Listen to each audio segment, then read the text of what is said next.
Et yo la guilde, j'espère que vous allez bien et que vous êtes prêts pour cette nouvelle revue d'actualité classique. Beaucoup de choses à vous dire encore une fois cette semaine, donc je mets des petits timecodes pour la navigation en description. L'info principale de cette semaine, c'est bien sûr l'annonce de la phase 5 et de ce que cela va apporter, et forcément la date derrière de sortie de Wotelka qui approche à grands pas, mais aussi des infos sur le Sésame 70, vos commentaires de la semaine et plein d'autres informations. Sur ce, c'est parti.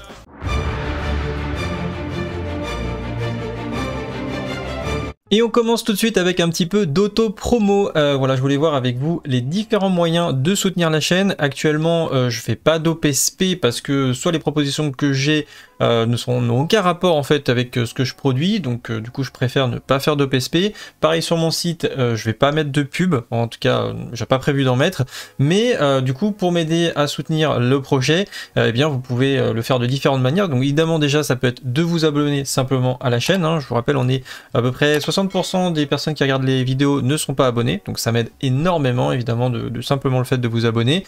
Ensuite vous avez la possibilité de rejoindre, donc ça c'est un abonnement payant, un petit peu comme un sub de Twitch, donc ça vous donne plusieurs avantages.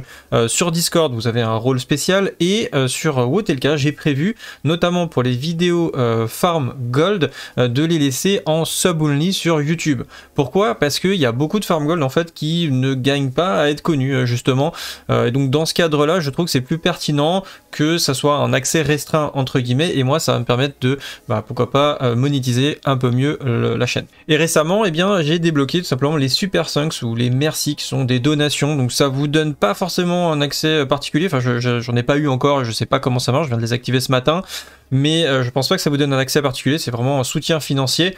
Il y a une commission sur YouTube, donc moi personnellement si je devais choisir entre ça et Utip, je préfère Utip parce qu'il n'y a quasiment pas de commission sur Utip, mais voilà, en tout cas vous pouvez, je pense que ça met en avant en commentaire, quelque chose comme ça, donc on le voit je pense dans les commentaires. Un gros merci si vous êtes abonné, et encore plus du coup si vous êtes en rejoindre, parce que vous êtes de plus en plus nombreux à rejoindre, et d'ailleurs je mettrai normalement en fin de vidéo, parce que là j'avais tous les sub Twitch en fin de vidéo, mais maintenant vous aurez aussi les personnes qui vont rejoindre la chaîne qui seront affichées en fin de vidéo pour vous remercier. Voilà, donc du coup maintenant on attaque la première information de cette semaine, et bien c'est tout simplement l'arrivée de la phase 5 qui a été annoncée vraiment, mais de manière encore très rapide.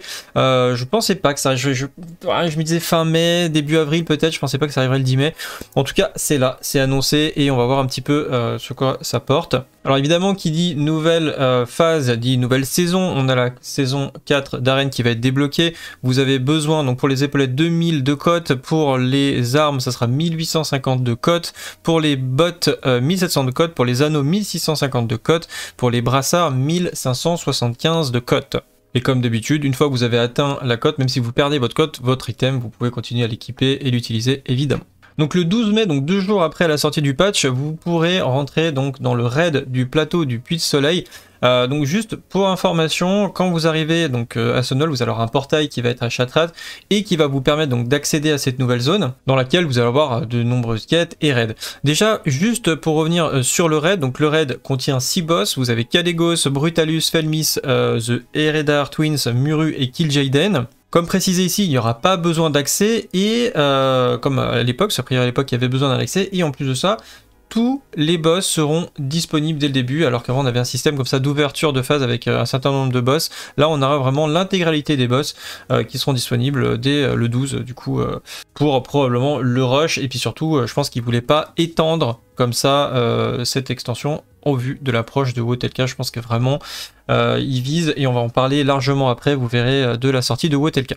L'arrivée de cette phase va annoncer pas mal de choses, donc déjà l'ajout de beaucoup d'items avec les insignes, c'est juste indécent. Voilà, vous avez ici la liste, je vous mettrai le lien en description, donc il y en a pour tout le monde. Ça part de 25 items, il y a certains items qui demandent beaucoup plus, notamment les armes je crois, voilà c'est ici. Voilà, vendeur de la phase 5, donc vous avez des items à quand même plus de 100 pièces, dont des armes à 150 insignes de justice, donc voilà, vous pouvez commencer un petit peu à anticiper le farming de marque, mais il en faudra vraiment beaucoup, et les armes sont évidemment très intéressantes, très performantes, notamment voilà, c'est vraiment de la très bonne qualité. Il y a aussi des items pour le PVP avec les insignes. Vous aurez également la possibilité d'acheter les nouvelles gemmes épiques qui coûtent voilà, 15 insignes de justice, qui sont du coup beaucoup plus performantes et qui vont vous permettre d'encore plus booster vos stats. Ça vous débloquera aussi l'arrivée d'énormément de quêtes journalières. Alors il faut savoir qu'en fait sur Keldanas vous avez un système de progression un petit peu comme un effort de guerre, hein, si je pouvais faire une analogie. Un effort de guerre comme ça qui va faire progresser la zone, elle va évoluer en débloquant de nouveaux PNJ, de nouvelles possibilités, et à la fin vous avez, je crois que c'est du soleil brisé, votre pseudo du soleil brisé, parce que c'est l'opération du soleil brisé, et du coup vous aurez aussi un buff, voilà c'est celui-ci, Kiru Song of Victory, qui vous donnera 79 enduits en plus et 40 intel en plus, que ce soit dans l'île de Keldanas ou dans les raids ou le donjon. D'ailleurs en parlant de donjon, vous avez l'arrivée de la terrasse des magistères, en normal et héroïque. Normal sera assez abordable, assez facile. Par contre, la version héroïque est connue, en tout cas à l'époque, pour un des donjons les plus difficiles du jeu, voire parfois tellement difficile qu'on allait voir si certains mobs étaient pop, parce que certains packs étaient vraiment très très difficiles à gérer. Il y avait, je me semble, une sorte d'event PVP avec des classes aléatoires, et certains combos étaient assez terribles. Et donc du coup, avec des targets macro, on essaie de voir quelle est la compo qu'il y avait. En tout cas, la version héroïque est très difficile, mais par contre pour le coup les rewards de cette version sont très très intéressants, notamment au niveau des trinkets, pas que, mais au niveau des trinkets on avait par exemple la fiole du puits de soleil qui était un trinket PVP à l'époque, que j'étais allé chercher avec mon druide et qui était vraiment très très très fort, puisque par exemple il vous permet de stocker du heal et de lancer quand vous avez besoin, un petit peu comme une prompte guérison. Ça faisait à peu près autant de heal qu'une prompte guérison pour un druide, pour faire un comparatif, hein, même si c'est très intéressant pour les autres healers aussi, mais surtout vous pouvez utiliser quand vous êtes silence, et du coup en PvP c'est extrêmement intéressant de pouvoir lancer un lead quand vous êtes silence, mais en PV aussi c'est très très fort également. Donc voilà, beaucoup d'items très très intéressants, avec un niveau d'objet à 115, donc c'est très fort. Voilà, donc bonne chance à tous pour la sortie de ce Noël, pour ceux qui veulent faire le progress. En tout cas ça va être très difficile. On a regardé un petit peu, j'ai regardé quelques vidéos, quelques extraits, et honnêtement ça a l'air vraiment pas évident. Muru en pré-nerf va être assez compliqué, et honnêtement ça m'étonnerait pas qu'ils nerfent le contenu assez rapidement pour que tout le monde puisse clean ce Noël avant l'arrivée, voilà, parce que à mon avis ça va être, dans l'état en tout cas ça va être assez compliqué pour la plupart des guildes. Ensuite je vous ai lancé un sondage, on dit lancer de lancer un sondage cette semaine par rapport à la sortie de WTLK avec déjà 1000 votes. Donc vous avez été même pas une journée pour faire les 1000 votes, c'était très très rapide, on sent la hype derrière. Donc ça serait voilà pour l'arrivée du pré-patch sortie WTLK en gros. Et du coup on va essayer de voir un petit peu vos résultats par rapport à ce que j'avais estimé à la timeline qu'on avait à l'époque. Donc pour l'instant on est massivement sur du septembre, octobre, et on voit novembre aussi qui revient, et on va voir pourquoi novembre. Donc j'avais toujours ma petite timeline que j'ai un petit peu mise à jour. Donc on voit en fait les différentes sorties, la P2 avec la P3, il y a un gros écart ici, et quand on était sur ces écarts-là, ça correspondait vraiment bien à ce qu'on avait à l'époque. En gros, j'avais fait le comparatif, en gros, en bas, pardon, la barre grise était les différentes sorties de l'époque, et ça collait à peu près en termes de sorties de jour. Mais là, on voit clairement que P3, P4, P5, elles se chevauchent quasiment. Ça a été divisé, multiplié par deux, par deux à peu près la vitesse de sortie. Donc c'est très rapide, et moi j'avais mon estimation que j'ai laissé ici qui était en P4, on a la P5, donc vraiment c'est très très rapide, alors que moi là où vous avez voté en massivement en septembre, le 15 septembre approximativement, on avait une estimation de la P5, donc on voit qu'on a 3 ou 4 mois d'avance sur la sortie de la P5 par rapport à ce que j'avais prévu, par rapport à ce qui était prévu je pense initialement. D'ailleurs, et je pense qu'ils l'ont accéléré parce qu'il y a eu une réflexion à mon avis par rapport à tout ce qui s'est passé chez Blizzard. Ils ont restructuré leurs équipes, et du coup ça a ouvert des discussions je pense, et c'est suite à ça qu'il y a eu, ils ont dû estimer que c'était plus productif d'accélérer l'arrivée de WTLK, et notamment pour qu'elle soit pas trop proche je pense de la sortie de Shadowlands. En gros moi comment je vois les choses, c'est qu'ils vont faire une grosse hype par rapport à WTLK, ça va ramener des joueurs dans le jeu WoW de manière générale, WoW classique principalement, et quand WTLK va commencer après 1 ou 2 ans, 1 an et demi on va dire, commencer à s'épuiser, vous aurez la sortie de la nouvelle extension de WoW. Donc je pense qu'ils ont envie comme ça que l'extension ne se chevauche pas un petit peu les erreurs qu'ils avaient fait quand ils avaient sorti par exemple Nax et en même temps Shadowlands, qui du coup avait tué un petit peu beaucoup de guildes même sur Nax, et les joueurs n'avaient pas pu vraiment profiter, tout le monde n'avait pas pu forcément profiter de Nax correctement.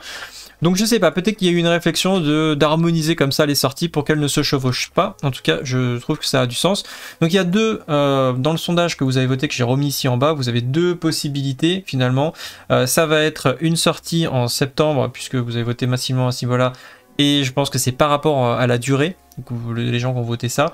Mais novembre a du sens aussi, puisque c'est le 15e anniversaire de WoW pour les 17 ans de WoTLK, et comme c'était probablement, c'est même, je suis quasi sûr que c'est l'extension qui avait le mieux marché, puisqu'on le voit ici sur ce graphe, où clairement, WoTLK, c'était l'extension qui avait le plus maintenu une stabilité, qui avait le plus hypé à l'époque. Clairement, je pense que ça sera un gros carton.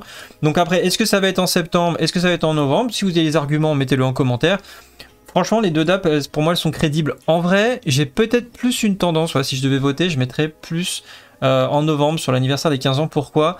Parce que, à mon avis, ils ont accéléré la sortie de Sunwell pour que les gens puissent en profiter et laisser un maximum de temps sur Sunwell, parce que le temps de faire passer le post-nerf, enfin le pré-nerf et le post-nerf, donc c'est-à-dire que peut-être là on va avoir la sortie de la P5, on va avoir 3 mois tout simplement en pré-nerf, puis nerfé ici au mois d'août, puis jusqu'à la sortie de novembre, les gens ont le temps de clean Sunwell, de bien profiter de l'extension. Voilà, je le vois comme ça. On aura une P5 assez longue, mais justifiée parce qu'on avait une P4 pas très intéressante avec Zeda, utile, mais pas très intéressante. Donc je trouve que c'est une bonne décision, en fait, ce qu'ils ont fait, de laisser beaucoup de temps sur la P5 et d'avoir l'intégralité du contenu pour que les gens qui veulent vraiment terminer proprement TBC aient du temps pour le faire. Et je trouve qu'en septembre, ça serait un peu trop court. Voilà, donc novembre, 15 novembre, moi je place mes billes dessus. Pour l'instant, vous n'êtes pas forcément d'accord avec moi, même s'il y en a qui ont pointé dessus. Mais on verra. On verra si on a raison ou pas. En tout cas, j'ai noté ces deux dates. Voilà. Petite précision aussi ensuite de monsieur Brian Birmingham qui nous fait des tweets. Il bombarde pas mal en ce moment les tweets. Merci à ceux qui les relaient sur le Discord en tout cas. Là, c'était Derricher ce matin qui l'avait posé sur Discord. D'ailleurs, n'hésitez pas à le rejoindre pour partager les infos, comme ça, moi, après, ça m'aide pour mes vidéos. Donc là, en fait, tout simplement, on posait la question, parce que c'est vrai que c'est pas très clair au niveau du boost 70. Est-ce que vous avez déjà fait un boost 50? Est-ce que vous avez le droit ou pas? Enfin, c'est pas clair. Voilà, leurs messages ne sont pas clairs, et c'était pas clair déjà à l'époque du Sésame. Limite, je sais pas si eux-mêmes ils savent ce qu'ils veulent faire et puis après il met des trucs hyper flous pour pouvoir jouer avec ça. J'en sais rien. En tout cas, là il a répondu au post et en gros, si vous avez fait déjà un Sésame 58 à l'époque, vous pourrez faire un Sésame 70. C'est-à-dire que c'est deux services séparés. Ça fait qu'au final, c'est comme si vous allez pouvoir faire deux Sésames. Voilà. Par contre, si vous vous attaquez sur WoTLK et que vous attaquez au moment de la sortie du pré-patch, vous n'aurez que la possibilité de faire le boost 70. Donc ça veut dire quoi? Ça veut dire que si vous êtes malin et que vous voulez absolument faire des sésames et que vous voulez faire deux personnages par exemple, vous pouvez un petit peu avant le pré-patch probablement faire un premier boost 58, donc vous créez un personnage de boost 58, ensuite il y a le pré-patch, et vous allez pouvoir refaire un Sésame 70, donc ceux qui sont malins, ils devraient pouvoir enchaîner comme ça deux Sésames. Je me trompe peut-être, mais je pense que ça pourra marcher comme ça, donc avoir deux personnages, voilà, vous n'avez pas de compte, vous n'avez jamais joué à WoW classique pas comme ça, vous avez directement deux classes qui vous intéressent, je sais pas, je veux faire un Druidil et un Valprot, et ben hop, je peux me faire les deux assez rapide. Ensuite, Yanis nous a mis « On veut croiser des anglais en donjon, pas envie d'attendre 4 heures pour un donjon. » Je suis pas forcément d'accord avec toi sur ce commentaire. Moi, j'ai pas du tout envie de tag avec des anglais. Si je peux jouer avec des français, je préfère largement. Concrètement, avec les serveurs français qu'on a actuellement et la hype de WoTLK, je pense qu'il y a largement de quoi faire sur notre communauté plutôt que nous tag avec des anglais. Maintenant, dans la réalité, je suis quasiment sûr que Blizzard va pas s'embêter et mettre s'il y a du LFR avec l'intégralité des serveurs. Je ne l'espère pas, mais vraiment, voilà. Un, j'espère qu'il y aura des donjons aléatoires, et deux, j'espère que ça sera uniquement français. Après, ils peuvent faire comme sur certains privés et mettre du cross-faction. Franchement, moi, je trouve ça très bien, mais bon, voilà. Ensuite, on a Raclette Cheese qui met j'ai mal compris, ils veulent enlever l'outil de recherche, mais pour aller en donjon, y aura-t-il l'outil pour se téléporter? Il faudra encore aller sur place. Si Blizzard décide de retirer intégralement l'outil de recherche de donjon, ça va avoir deux impacts majeurs. Donc la première chose, c'est que déjà vous avez des bonus sur les donjons aléatoires. Vous avez le donjon normal qui va vous donner sur le premier, donc le journalier, le premier donjon aléatoire de la journée va vous donner deux insignes de type héroïque. Et après vous avez juste un bonus de loot, je crois.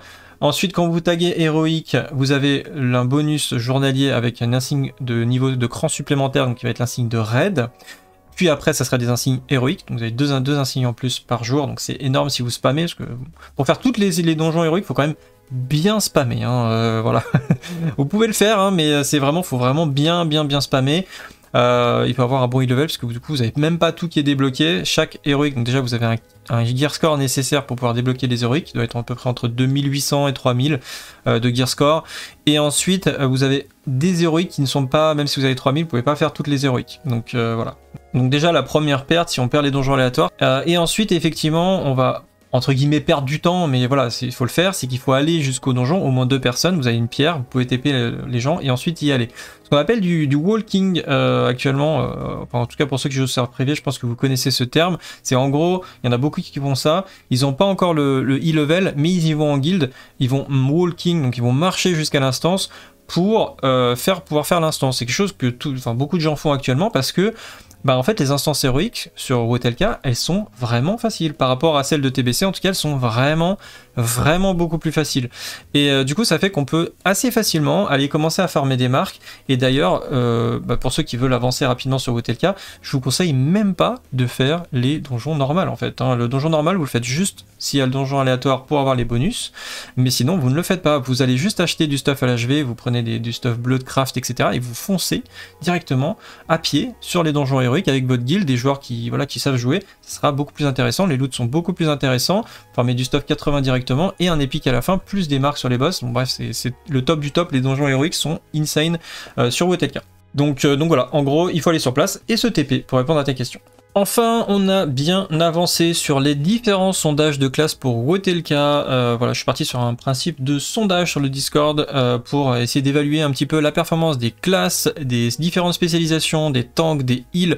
On est en train de faire un gros cassement. Donc, on a bientôt terminé. On a fait les guerriers cette semaine. Je ne les ai pas encore intégré les calculs, mais ils vont arriver dans le week-end.